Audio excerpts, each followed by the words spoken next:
Bienvenue sur le MOOC digital de l'école EPSA Ville de Paris. Nous sommes aujourd'hui avec Alexia Fabre, qui est directrice et conservatrice en chef du musée d'art contemporain du Macval, plus communément connu sous le nom de Macval. On va parler de musée, on va parler de collection. Vous nous accueillez aujourd'hui un lundi, jour de fermeture en plein milieu de la collection. C'est un bonheur, merci beaucoup. Donc, on va commencer un petit peu dans le temps et je voulais vous questionner dans un premier temps sur la personne de Raoul Jean Moulin, que tout le monde ne connaît pas.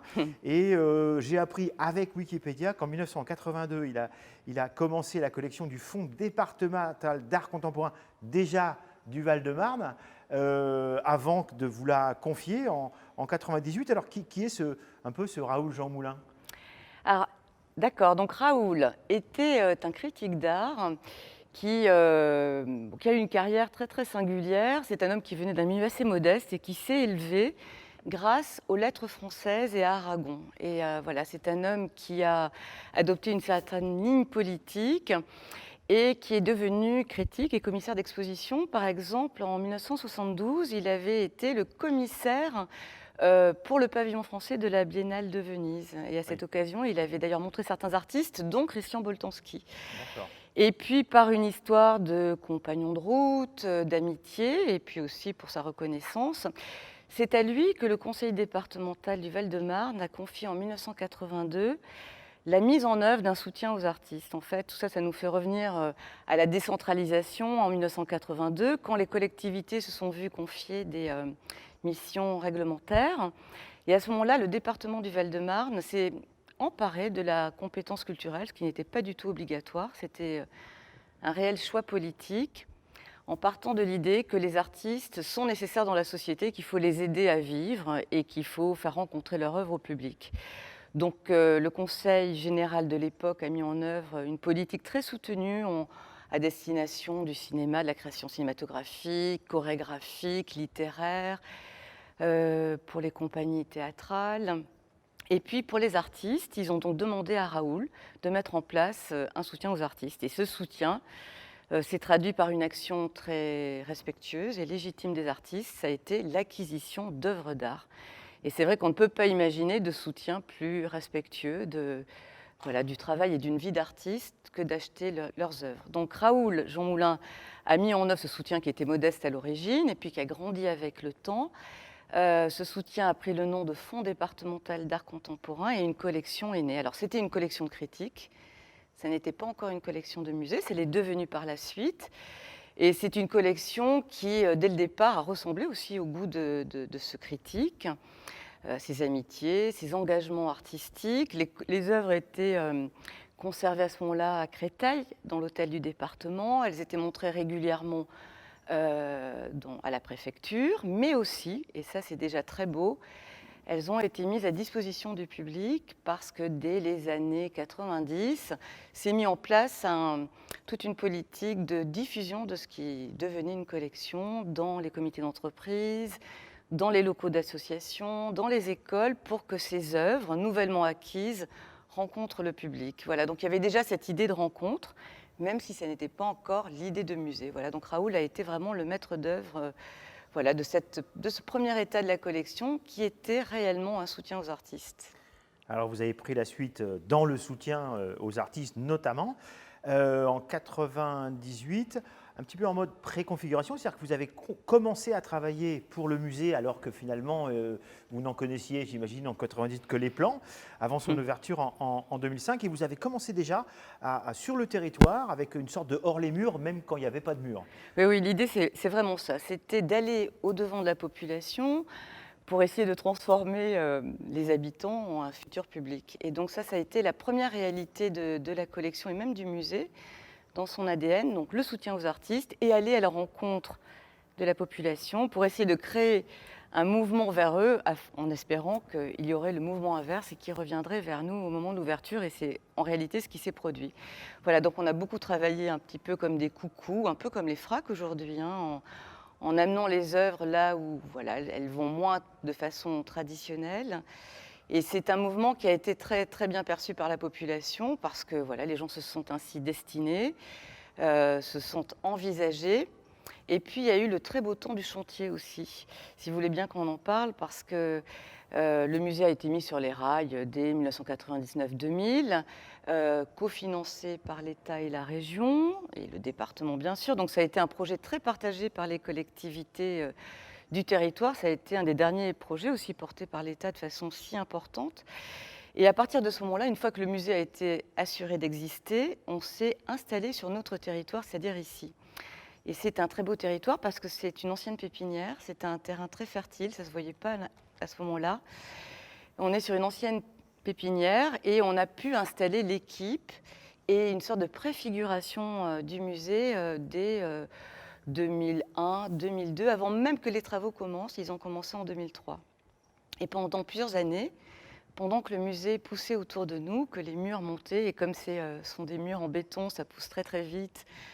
Voilà, des fois, je partais un matin, je revenais le lendemain, un mur avait poussé.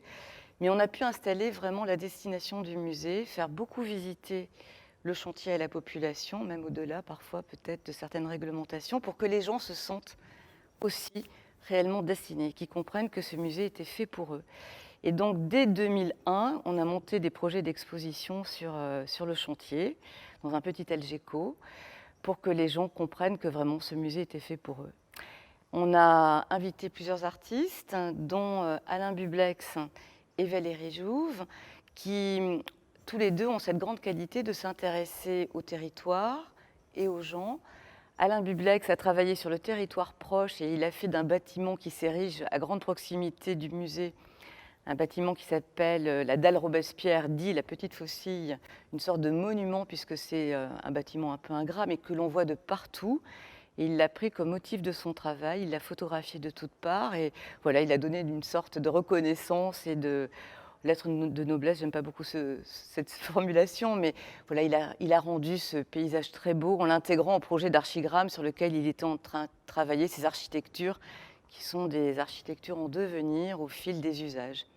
Et Valérie Jouve, elle, que nous avions invitée à produire une dizaine de photos, s'est saisie de cette invitation pour s'essayer une pratique qui n'était pas la sienne, une photographie un peu plus réactive, moins à la chambre, quelque chose de plus rapide. Et elle a produit 170 images sur le territoire du Val-de-Marne.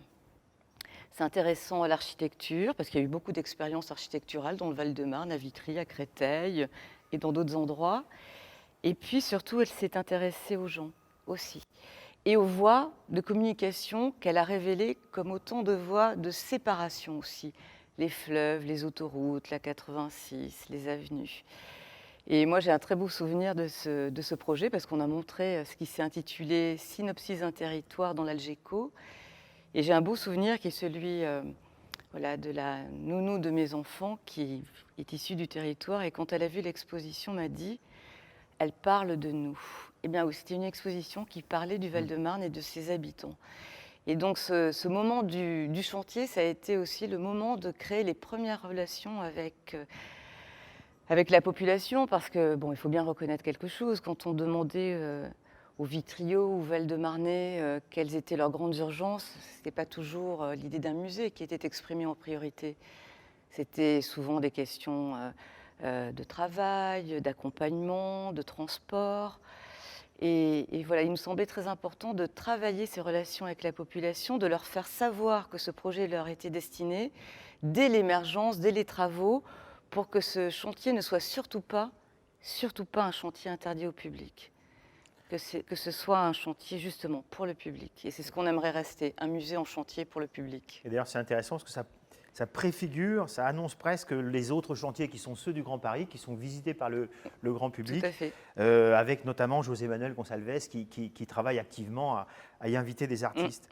Et notamment pas loin d'ici, on en reparlera peut-être, puisqu'il s'agit aussi de gommer quelques frontières. Alors, le MACVAL, il a ses spécificités, si ce n'est une grande spécificité par rapport aux autres musées sur le territoire national, c'est que c'est dédié à l'art contemporain, jusqu'ici rien de très exceptionnel, en France, c'est-à-dire évidemment ouvert aux artistes de l'international, comme à côté actuellement une exposition temporaire, je crois, d'un artiste palestinien et qui vit et travaille en France. Et j'imagine aussi tout à fait ouvert aux artistes français. Pour les uns, j'en reconnais ici qui sont peut-être à New York, par exemple. Donc ça, c'est vraiment la spécificité. Je pense que c'est le seul. Hein. Tout à fait.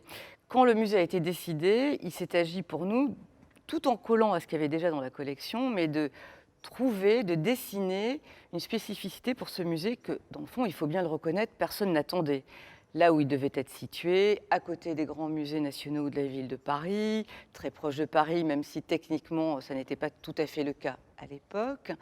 Donc il s'agissait vraiment de trouver une raison d'être à ce musée qui peut-être n'en avait pas réellement et qui, encore une fois, n'était pas réellement attendu.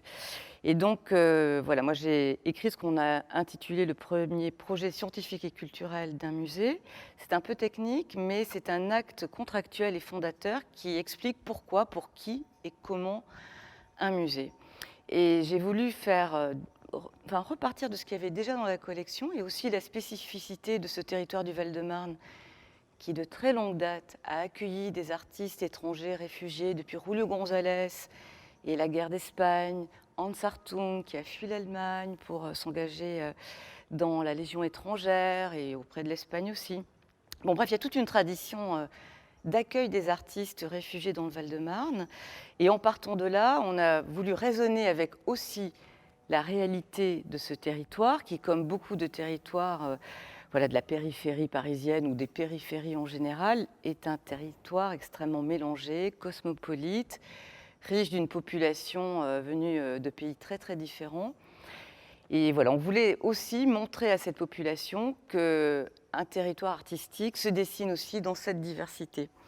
Donc c'est pour ça qu'on a décidé de donner une spécificité, l'art en France, mais un paysage artistique nourri de la venue d'artistes venus de l'étranger. C'est la raison pour laquelle on développe aussi un projet très singulier de résidence d'artistes consacré exclusivement aux artistes qui viennent de l'étranger et qui viennent enrichir notre paysage, notre territoire artistique de leur expérience, de leur regard venu d'ailleurs. Donc ça, c'est vraiment l'ADN du musée.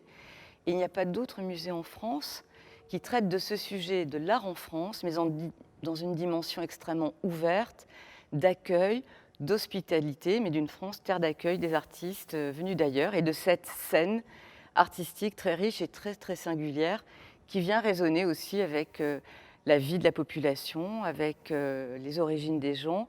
Et c'est très intéressant de voir que beaucoup d'artistes venus en résidence viennent travailler aussi sur ce sujet-là, sur un territoire extrêmement cosmopolite, et de gens qui vivent ensemble et qui racontent et qui fabriquent quelque chose ensemble avec leurs origines sur un même territoire.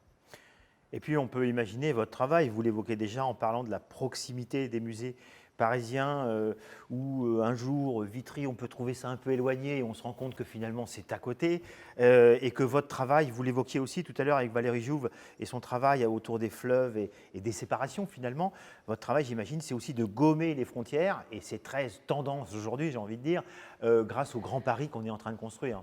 Alors c'est très tendance, mais nous c'est du vécu. Hein. Ah oui. Nous travaillons là tous depuis assez longtemps maintenant et je crois qu'on peut dire qu'on a assisté à une sorte de glissement des choses, du glissement des mots, de certaines notions. Longtemps nous avons été en dehors de Paris. Maintenant, je crois pouvoir dire qu'avec l'arrivée du tramway, le T9 qui fonctionne depuis le mois d'avril, et depuis quelque temps, on est à côté de Paris. Nous ne sommes plus en dehors, nous sommes à côté de Paris. Et puis bientôt, avec le Grand Paris, nous serons dans Paris. Avec une nouvelle station de métro, c'est ça? Voilà, donc nous avons la grande chance de faire partie du premier tronçon, qui sera le premier à être mis en circulation de la ligne 15. Cette grande ligne, vous le savez, qui va faire le tour de Paris. Et le premier tronçon qui fait sud-est-sud-ouest sera mis en fonction le plus vite possible, j'espère. Je crois qu'on en reste encore à 2025, j'espère que ça sera le cas. Et dès ce moment-là, en tout cas, nous serons reliés à la ligne 9, à la ligne 7 et à la ligne 14, ce qui fait que tout d'un coup, on fera partie vraiment de ce qui constitue l'infrastructure de Paris, c'est son plan de métro, hein. On peut aussi se dire les choses comme ça. Et donc, nous aurons 2 stations de métro, 2 gares, comme elles sont appelées dans ce programme, mais ce sont bien des stations de métro qui sont toutes proches du musée, avec la gare de Vitry-Centre, qui se trouve à 2 minutes à pied et que l'on voit même depuis le musée et vice-versa. Voilà, donc là, ça va changer les choses de façon très impressionnante. Déjà, elle change avec l'arrivée du tramway, puisque le T9, en fait, emmène depuis la porte de Choisy et c'est beaucoup plus rapide qu'avant, c'est très apaisé. Surtout, ce n'est plus un bus à 3 chiffres, ce qui était au-delà de la question de la barrière du périphérique, une barrière psychologique très, très, très importante.